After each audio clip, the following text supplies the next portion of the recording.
പിന്നെ KSRTC കിട്ടി. KSRTCയിൽ കയറി ചാടി പിടിച്ച് കയറിയിരുന്നത് കണ്ടക്ടർ സീറ്റിലായിരുന്നു. പിന്നെ നല്ല തിരക്കുള്ളായിരുന്നു, ആളൊന്നും പറഞ്ഞില്ല, അല്ലെങ്കിൽ പറയില്ലായിരിക്കില്ല. കൊടുങ്ങല്ലൂർ സ്റ്റാൻഡിൽ ഇറങ്ങിയിട്ട് അവിടെ നിന്ന് ഞാൻ ഗുരുവായൂർ വണ്ടിയിലാണ് കയറി കേട്ടോ. വണ്ടി കയറിയപ്പോൾ നല്ല ട്രാഫിക്കായിരുന്നു. അവിടെ നിന്ന് എനിക്ക് കൊടുങ്ങല്ലൂർ പോയപ്പോൾ ഒത്തിരി ദൂരം തോന്നിച്ചു. ഇവിടുന്ന് പക്ഷേ അവിടേക്ക് പോകുമ്പോൾ അത്ര ദൂരം തോന്നിച്ചില്ല. ഇടമുട്ടത്താണ് എനിക്ക് ഇറങ്ങേണ്ടത്, അത്ര ദൂരം തോന്നിച്ചില്ല. കാരണം വണ്ടി നിലം തൊട്ടിട്ടില്ല.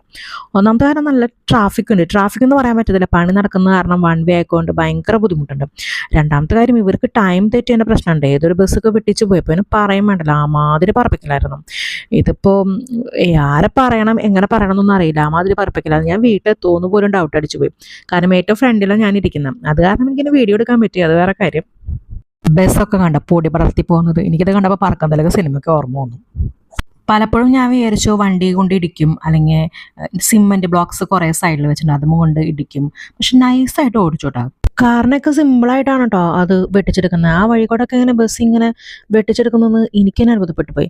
പിന്നെ ആ ഡ്രൈവർക്ക് നന്ദിയുടെ ഒരു പൂച്ചെണ്ടുകൾ ഞാൻ മനസ്സിലർപ്പിച്ച് അങ്ങോട്ട് ഇറങ്ങി. പിന്നെ അതേ എൻ്റെ വണ്ടി ഇരിക്കുന്നു.